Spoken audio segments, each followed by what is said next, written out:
राधे राधे भक्तों, आप सभी का स्वागत है आपके अपने चैनल संदीप भक्ति ज्ञान गंगा में। मैं सुषमा रानी आपके साथ शेयर करने वाली हूँ आहोई अष्टमी के पूजन में हमें किस किस सामग्री की आवश्यकता होती है। भक्तों, कार्तिक मास के कृष्ण पक्ष की अष्टमी तिथि को आहोई अष्टमी तिथि का व्रत पूजन किया जाता है। जैसे करवा चौथ का व्रत पति के लिए किया जाता है, वैसे ही आहोई अष्टमी का व्रत किया जाता है। तो भक्तों, आहोई अष्टमी का व्रत संतानों के लिए किया जाता है। जिनकी संतानें हैं वो उनकी रक्षा के लिए, उज्जवल भविष्य के लिए, उन्नति के लिए, अच्छे स्वास्थ्य के लिए व्रत पूजन करती हैं। जिनकी संतानें नहीं होती हैं वो संतान प्राप्ति के लिए माता आहोई अष्टमी का व्रत पूजन करती हैं। तो आज की वीडियो में हम जानने वाले हैं इस व्रत पूजन में क्या क्या सामग्री चाहिए होती है, तो वो देख लेते हैं।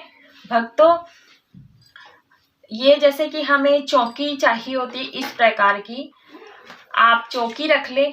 यदि आप चौकी पर पूजन नहीं करना चाहते हैं, किसी स्थान पर पूजा करना चाहते हैं, उस जगह को अच्छे से साफ कर ले, सुथरा कर ले और वहां गेरू से या हल्दी से लीप करके चौक पूर लें और डायरेक्ट जमीन पर भी इस पूजन को कर सकते हैं। तो यहाँ पर मैंने एक चौकी रख ली है। इसके ऊपर बिछाने के लिए इस तरह से पीला वस्त्र ले ले या फिर लाल वस्त्र ले ले पूजा में बिछाने के लिए आसन में। तो इस तरह से दोनों में से कोई सा भी वस्त्र आप रख सकते हैं पूजा में आसन बिछाने के लिए। उसके बाद हमें चाहिए भक्तों, इस प्रकार से हमें चाहिए आहोई माता की फोटो या फिर कैलेंडर। यदि आप कैलेंडर लेते हैं तो आप हर वर्ष नया लाते हैं तो आप नया कैलेंडर ले सकते हैं।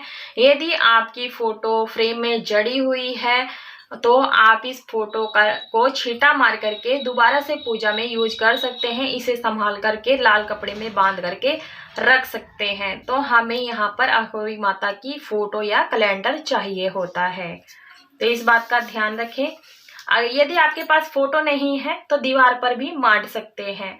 तो दीवार पर कैसे मांडा जाता है वो मैं आपको नेक्स्ट वीडियो में, आने वाली वीडियो में बताऊंगी किस तरह से दीवार पर बनाया जाता है। भक्तों, ये स्याहू माता की लॉकेट आता है, माला होती है। जैसे पति के लिए मंगलसूत्र होता है, लेडीज पहनती हैं, वैसे ही संतान के लिए ये स्याहू माता की चांदी की माला मुख्य रूप से आती है।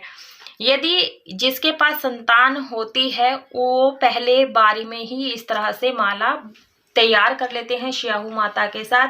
इसमें साथ में बैल, गाय, बछड़ा ये सभी होते हैं, साथ में स्याहू माता होती है।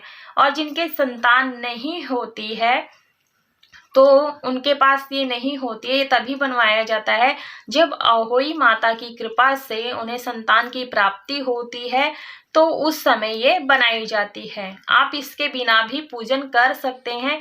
यदि नहीं है तो आप घर ला सकते हैं और अपना पूजन कर सकते हैं, क्योंकि आहोई पूजा में इसका विशेष महत्व होता है। तो आप ये माला जरूर से लेकर आएं। महिलाएं अपने गले में धारण करती हैं आहोई अष्टमी वाले दिन। इसे पहनना बहुत ही जरूरी होता है। इसमें ये जो मोतियां होती हैं ये चांदी की डाली जाती हैं, अपने अपने समय के अनुसार डाले जाते हैं। कोई 5 साल के बाद डालता है, कोई 7 वर्ष के बाद में अपने बेटे के होने पर या उसकी शादी हो जाने पर डालते हैं 2-2 मोतियां। लेकिन इसका जो धागा है ना वो हर वर्ष बदला जाता है। स्वयं बदल लें या फिर सुनार से भी बदलवा सकते हैं। यदि स्याहू माता नहीं है तो आप बनवा सकते हैं, आप पूजा में जरूर रखें। यदि नहीं है तो कोई बात नहीं, आप इसके बिना भी ये पूजा कर सकते हैं। 2 घड़े भरी जाती है। आपके यहाँ 2 घड़े ले लें मिट्टी के इस तरह से, और आप चाहे तो इस तरह से गोल घड़ा ले ले 2, या फिर इस तरह से कलसा आता है तो आप इस तरह से रख लें। ये 2 घड़े भरे जाते हैं, साथ में इसके साथ सराही आती है, ढक्कन आता है, वो रख लें। क्योंकि इसमें पानी भरा जाता है तो आप चाहे एक घड़ा ले लें और एक करवा रख लें। यदि आप मिट्टी के ले रहे हैं तो आपको हर वर्ष नए लेने होते हैं। इसको जल से और अनाज से भरा जाता है। तो ये जो घड़े हैं दोनों, इसमें हमें जल भरना होता है। तो ये हमें 2 घड़े चाहिए होते हैं। आप चाहे तो एक स्टील का रख ले घड़ा और ऊपर एक मिट्टी का रख सकते हैं, कलसा या घड़ा वैसे रख सकते हैं जल भर करके। तो ये हमें 2 चाहिए।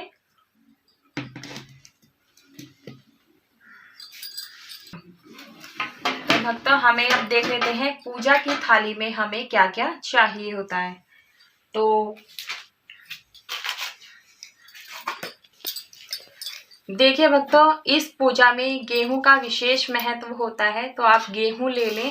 यदि आपको गेहूं नहीं मिल पाता है, इसकी जगह पर आप चावल ले सकते हैं। चावल इस तरह से ले लें, आप साबुत ले लें, ज़्यादा चावल ले लें, ज़्यादा अनाज ले लें, क्योंकि हमें कलश में भरना होता है। यदि आप कलश छोटा या बड़ा रख रहे हैं, आप उसके हिसाब से अनाज रख लें। तो ये दोनों ऑप्शन आपके पास हैं। यदि दोनों में से जो भी मिल जाए आपको, आप वो रख लें।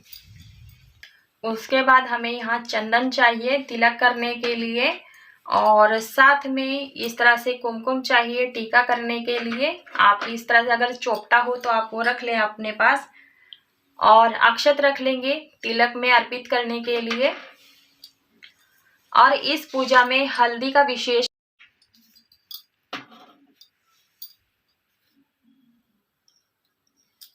इसके बाद एक धूप रख लेंगे लगाने के लिए, जलाने के लिए।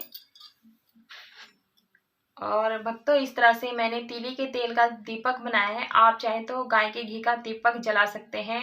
यदि आपके यहाँ दीपक नहीं जलाया जाता है तो आप ये दीपक छोड़ सकते हैं, स्किप कर दें, दीपक ना रखें पूजा में। हमारे यहाँ पर दीपक जलाया जाता है तो मैं यहाँ दीपक रख रही हूँ। माचिस रख लेंगे जलाने के लिए। साथ में जनेऊ रख लेंगे गणेश जी को अर्पित करने के लिए। तो ये हम रख लेते हैं यहाँ पर।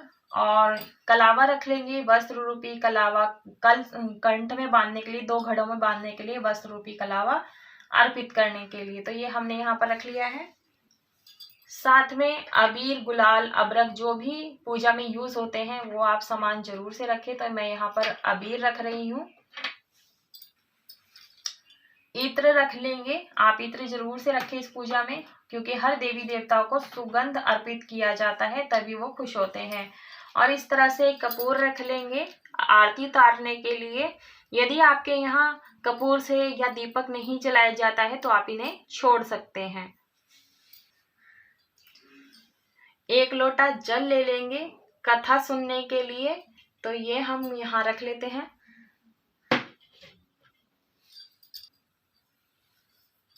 एक लोटा जल और लेंगे, गंगा जैसे गंगा जल मैंने मिला लिया है, इसमें शुद्धिकरण करने के लिए, सांकेतिक स्नान कराने के लिए।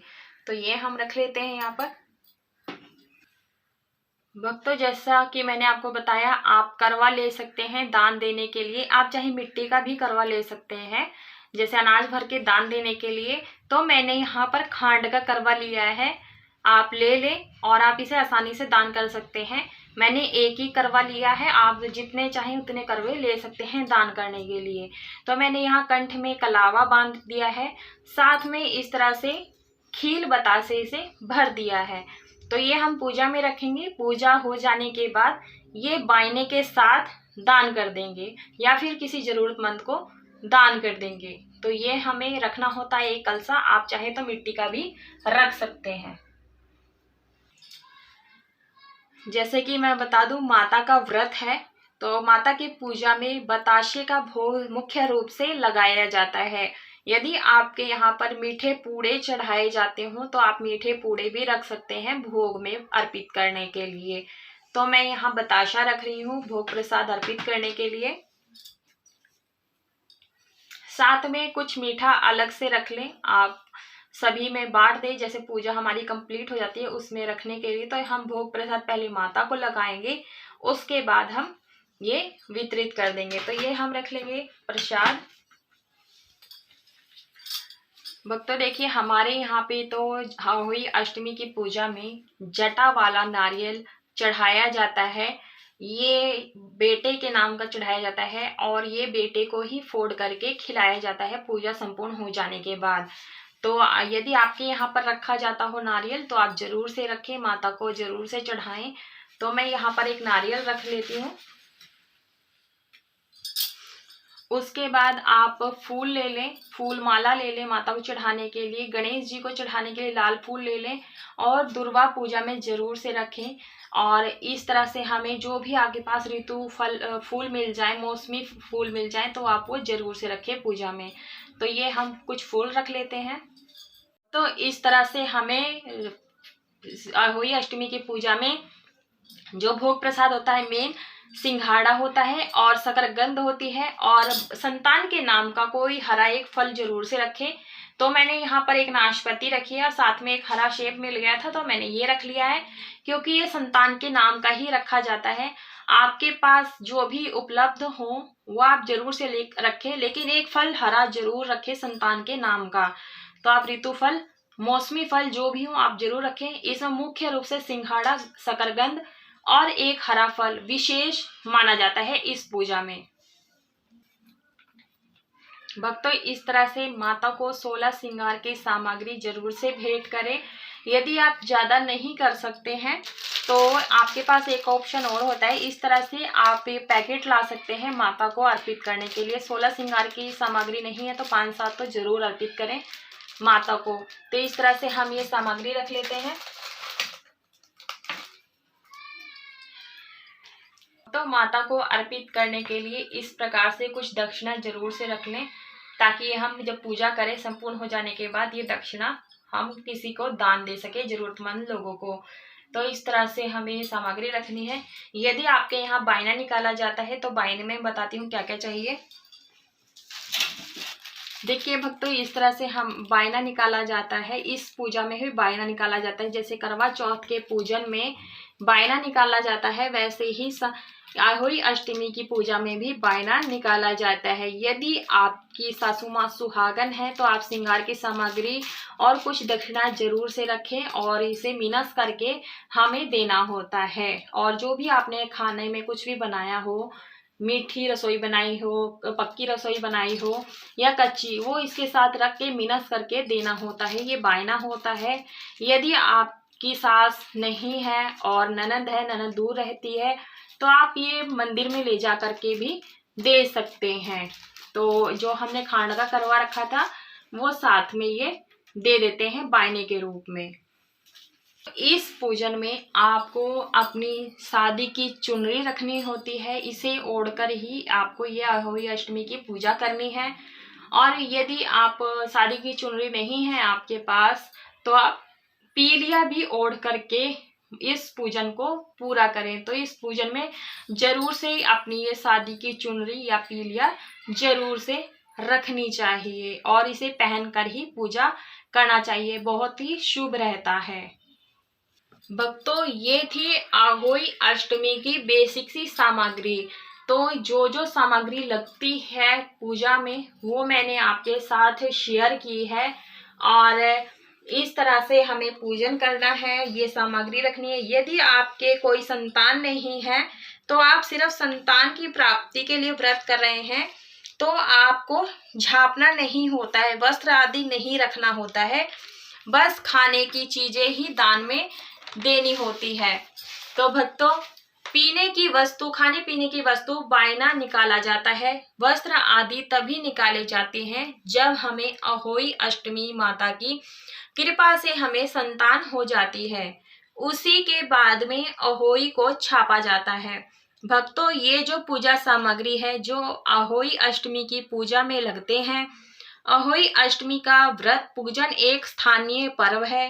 ये अपने क्षेत्रों के अनुसार सामग्री में, पूजा विधि में थोड़ा बहुत अंतर हो जाता है, परंतु उद्देश्य हमारा एक ही होता है, अहोई अष्टमी की व्रत पूजा का और अपनी संतान की रक्षा के लिए अहोई माता से प्रार्थना करनी चाहिए।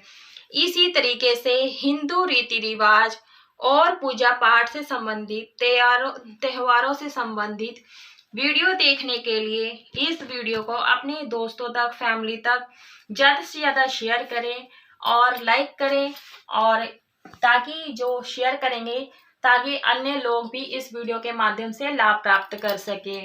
और यदि आप मेरे चैनल पर पहली बार आए हैं तो चैनल को सब्सक्राइब जरूर से कर लीजिएगा, बेल आइकन की घंटी को प्रेस कर लीजिएगा ताकि आने वाले वीडियोस के नोटिफिकेशन आप सभी को सबसे पहले मिल सके। तब तक के लिए वीडियो देखने के लिए आप सभी का बहुत बहुत धन्यवाद। पूरा वीडियो देखने के लिए और कमेंट बॉक्स में अहोई माता की जय अवश्य रूप से लिखिएगा। यदि आपके कोई भी कमेंट हो, कुछ भी पूछना हो तो कमेंट बॉक्स में जरूर रिप्लाई कीजिएगा, कमेंट कीजिएगा, मैं उसका रिप्लाई देने की बहुत बहुत कोशिश करूंगी। तो पूरा वीडियो देखने के लिए आप सभी का बहुत बहुत धन्यवाद।